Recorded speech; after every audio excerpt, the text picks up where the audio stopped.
신명기 28장 58절부터 68절까지 우리 한 목소리로 봉독하겠습니다.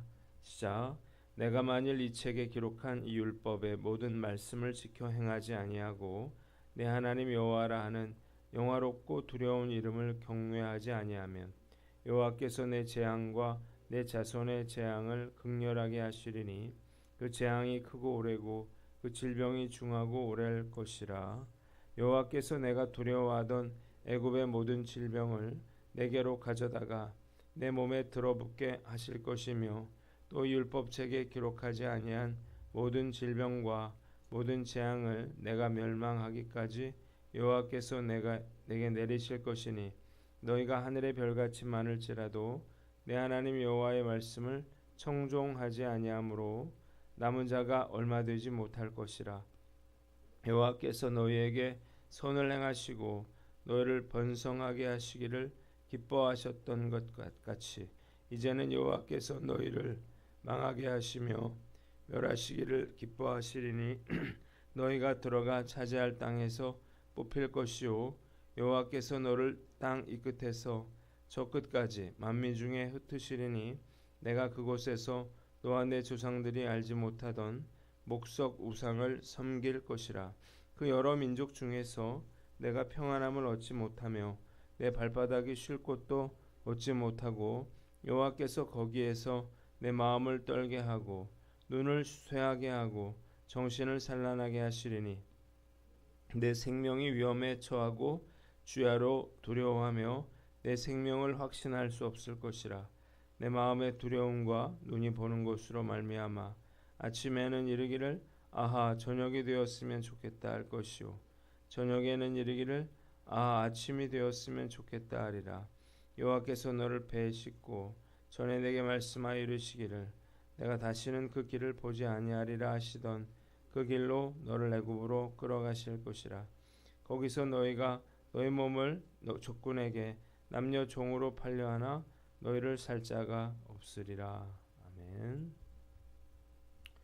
오늘은 신명기서 28장 말씀을 가지고 역행하는 언약 이런 제목으로 묵상 나눔하도록 하겠습니다. 자, 오늘 마지막으로 불순종의 최후에 대해서 나와 있습니다. 모세는 58절에 백성들이 하나님의 영광스럽고 두려운 이름을 경외하지 않는다면 다음과 같은 재앙과 저주를 받게 될 것이라 이렇게 말하고 있습니다. 먼저 59절로 61절은 재앙과 질병입니다. 하나님께서 너희와 너희 자손에게 큰 재앙을 내리실 것이라 그랬습니다. 그 재난은 크고 그치지 않을 것이고 질병이 심하고 오래 지속이 될 것이었는데 자, 백성들은 무서운 애굽의 질병으로 고통을 당하게 될 것이었습니다. 심지어는 율법책에 기록된 적이 없는 그런 질병과 재앙도 당하게 될 것이었습니다.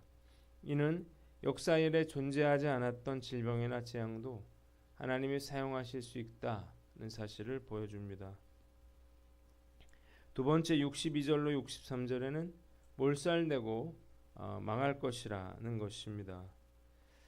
자, 하나님은 이스라엘 백성들이 하늘의 별같이 그렇게 많아진다 하더라도 그들이 불순종하게 되면 그 많은 자손들이 한순간에 다 사라지게 될 것이라고 경고하고 있습니다. 하나님이 이스라엘 백성들을 잘되게 그렇게 해 주시고 또 기뻐하실 것이지만 그들이 불순종한다면 그들이 멸망하는 것을 보시고 기뻐하실 것이었습니다. 세 번째로 63절로 68절 그들이 땅에서 뽑히고 만민 중에 흩어지리라는 것입니다. 불순종한 이스라엘 백성들은 약속의 땅에서 뿌리가 뽑히고 흩어져서 그들이 알지 못하던 우상들을 섬기게 될 것이었습니다. 이 경고는 두 차례에 걸쳐서 성취되는데 첫째로 북왕국 이스라엘은 BC 722년도에 아수르에 의해서 남왕국 유다는 BC 586년도에 바벨론에 의해서 각각 멸망당합니다. 이때 북이스라엘은 다 흩어져서 사라지게 되고 남유다의 백성들은 바벨론의 포로로 끌려가서 70년간 포로 생활을 하고서야 비로소 돌아올 수가 있었습니다.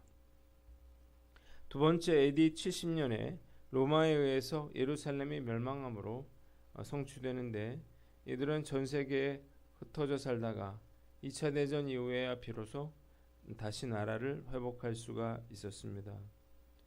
하나님께서는 그들이 어디서나 쉼을 얻지 못하고 생명의 위협을 느끼게 될 거라 그랬습니다. 두려움과 공포에 사로잡혀서 아침이면 저녁을 기다리고 저녁이 되면 아침을 기다리게 될 거라고 했습니다. 자신들을 노예로 팔려고 해도 아무도 그들을 사지 않는 그런 비참한 신세가 될 것이라고 강력하게 경고하고 계십니다. 본문이 우리에게 주는 교훈이 있는데, 첫째로 불순종의 참혹한 결과를 알라는 것입니다. 한번 따라해 봅시다. 불순종의 참혹한 결과를 알라. 불순종의 결과에 대해서 우리가 계속해서 3일 동안 우리가 묵상을 하고 있는데, 이 불순종의 결과는 너무나 참혹합니다. 족과 꿀이 흐르는 약속의 땅에서 쫓겨나게 되고, 그리고 나라를 잃고 열국으로 흩어지게 됩니다. 그런데 문제는 그렇다고 해서 결코 이 고난이 끝나지 않는다는 것입니다. 그들의 삶은 근심과 두려움과 불안의 연속이고, 사람들의 무시와 조롱을 받으며 노예만도 못한 그러한 신세로 전락하게 될 것이었습니다. 본문이 우리에게 주는 교훈이 무엇인가요? 하나님을 거역하고도 불순종하고도 죄를 짓고도 아무 일도 없을 것이라는 생각이야말로 정말로 착각이고 망상이라는 것입니다. 불순종은 우리가 누리던 모든 축복을 저주로 바꾸고 끝없이 계속되는 고통과 두려움 속에서 살게 만듭니다. 역주행하면서 안전하기를 기대할 수 없듯이 언약을 어길 자유는 있지만, 그렇다고 해서 저주를 피할 수는 없는 것입니다. 우리가 말씀을 묵상하면서 불순종이라고 하는 것이 얼마나 위험한 것인가, 얼마나 불행한 것인가를 우리가 머리가 아니라 가슴으로 깨달아야 하는 것입니다. 자, 우리가 문제는 죄를 짓고 산다는 것인데, 하나님께서 우리에게 경고하신다고 하는 것은 아직 늦지 않았다는 것이야. 회개할 기회가 있다고 하는 것입니다. 그래서 우리가 죄를 지었더라도 회개할 기회를 놓쳐서는 안 되겠죠. 오늘 말씀 앞에서 하나님은 나의 어떤 행동에 대해서 경고하고 계실까 생각해 봐야 될 것입니다. 과연 나의 어떤 행동이 하나님을 떠나고 싶게 만드는 것일까? 계속해서 불순종하면 더 이상의 경고는 없다라고 하는 사실을 명심하시기를 바랍니다. 죄짓고도 아무 일도 일어나지 않을 것이라고 하는 것, 이것은 착각이고 마귀가 주는 생각이라고 하는 사실을 깨닫고 늘 깨어있는 저와 여러분들 되시기를 주님의 이름으로 축원합니다. 두 번째는 회개하고 돌이켜라는 거예요. 한번 따라해 봅시다. 회개하고 돌이켜라. 불순종으로 인한 징계를 받았습니까? 그렇다면 이 징계에서 벗어날 수 있는 유일한 방법은 바로 회개하고 돌이키는 것입니다. 고통을 당하면서도 하나님께 반항하고 또 돌이키지 않는다면 더 큰 징계를 당하게 되겠죠. 자, 정말로 어리석은 일이 아닐 수가 없습니다. 어떤 죄를 저질렀다 하더라도 나의 죄악을 인정하고 죄에 대한 깊은 가책과 애통하는 마음을 가지고 회개하고 돌이킨다면 하나님께서는 징계의 손길을 거두시고 다시 회복시켜 주시리라 믿습니다. 잘못을 저지르고 변명하면서 반항하는 그런 자녀의 모습을 보면서 이것이 하나님 앞에서 나의 모습이라는 생각을 해본 적이 있는데 참 안타까운 일이죠. 하나님께서 우리에게 징계하시는 이유는 자신의 잘못을 깨닫고 돌이키라는 것입니다. 때문에 우리가 그 고통에서 벗어나기를 원한다면 즉시 회개하고 돌이켜야 할 것입니다. 구체적으로 그러면 우리는 어떻게 회개하고 돌이킬 수 있는가? 첫째로 자신의 죄악을 자복하는 것입니다. 자, 이게 중요한데요. 내가 죄를 지어 징계를 받고 있어요. 그러면 징계가 나의 죄 때문이라고 하는 사실을 깨닫고 모든 죄를 인정하고 고백해야 하는 것입니다. 잘못을 인정하는 것 정말 중요하죠. 내가 인정하지 않는 죄를 용서받을 수는 없기 때문입니다. 두 번째는 교만한 마음을 꺾고 징계를 달게 받아라는 거예요. 징계를 받으면서도 회개하지 않고 강팍한 마음을 가지고 하나님께 대항하고 반항하는 것은 악한 죄일 뿐만 아니라 너무나 어리석은 그런 행동일 수밖에 없습니다. 왜냐하면 그렇게 하면 점점 더 심판의 강도는 더 세질 것이기 때문이에요. 죄로 인해서 징계를 받고 있다면 교만한 마음을 꺾고 죄에 대한 깊은 가책과 애통하는 마음으로 죄악에 대한 하나님의 징계를 기쁘게 받아들여야 하는 것입니다. 세 번째는 즉시 돌이키는 것입니다. 탕자의 비유에서 탕자가 다 잘못했는데 한 가지 잘하는 것이 있습니다. 그것은 자신의 잘못을 깨닫고 즉시 아버지께로 돌아왔다는 것입니다. 만약 그가 자신의 잘못을 깨달았어요. 인정했어요. 그러나 그대로 그 돼지와 함께 있었다면 결국 굶어 죽고 말았을 것입니다. 자, 오늘 나는 어떤가 살펴보고 징계하시는 하나님의 뜻을 깨닫고 즉시 회개하고 돌이키는 믿음의 사람이 되시기를 주님의 이름으로 축원합니다. 마지막으로 징계하시는 하나님의 마음을 헤아리라는 것입니다. 징계를 받는다고 하는 것은 정말 두려운 일이에요. 징계가 고통스러울 뿐만 아니라 죄책감 역시 견디기 어렵기 때문입니다. 죄를 지으면 과연 이런 나를 하나님이 용서해 주시고 받아주시고 다시 사랑해 주실까라고 하는 의문이 들게 마련입니다.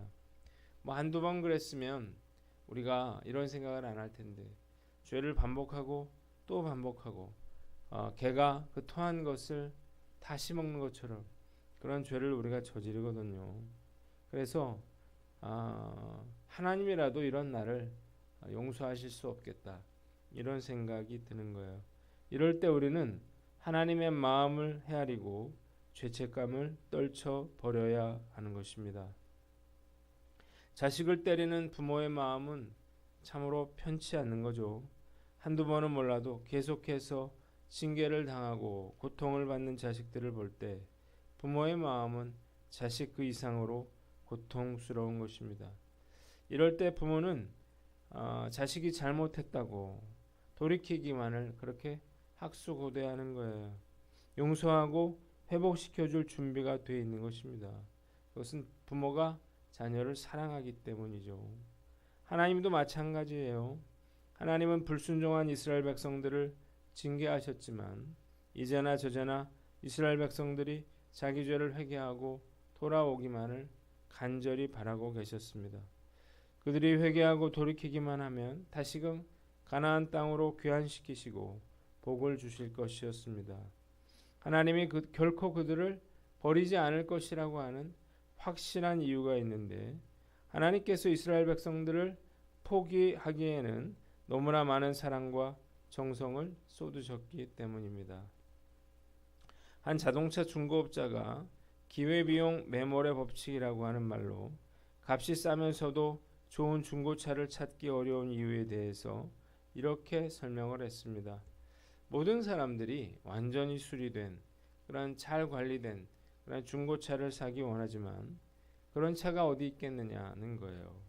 누가 그런 차를 팔겠느냐는 거죠. 만약 500만 원짜리 중고차를 구입한 사람이 500만 원을 들여서 그 중고차를 수리했다면 그 주인은 그 차가 다시 고장이 난다 하더라도 다시 팔지 못한다는 거예요. 이미 그 차에 너무 큰 돈이 들어갔기 때문이에요. 돈이 더 들더라도 다시 고쳐서 탈 수밖에는 없다는 것입니다. 그 말을 들으면서 정말 맞다는 생각이 들었어요. 하나님께서 이스라엘 백성들에게 얼마나 공을 들이셨나요? 너무나 많은 투자를 하셨기 때문에, 정성을 쏟으셨기 때문에 포기하실 수가 없는 것입니다. 말씀을 묵상하면서 한번 생각해 봤어요. 하나님께서 지금의 저를 만드시기 위해서 얼마나 정성을 들이시고 얼마나 인내하셨는가. 그렇기 때문에 하나님께서 저를 포기하실 수가 없으시는 거예요. 오늘 난 어떤가요? 우리가 징계받아서 괴로울 수 있습니다. 그러나 하나님께서 이런 나를 과연 용서해 주실 수 있는지, 버림받은 것은 아닌지 이렇게 착각해서는 안 되는 것입니다. 이 하나님의 안타까운 마음을 헤아려서 우리가 죄책감을 떨쳐버리고 다시 돌아와서 다시 믿음의 길을 걸어가는 저와 여러분들 되시기를 주님의 이름으로 축원합니다. 기도하겠습니다. 하나님 아버지, 우리가 죄짓지 않도록 최선을 다하고 죄를 짓다 하더라도 우리가 즉시 회개하고 돌이키는 저희들이 다 되게 하여 주시옵소서.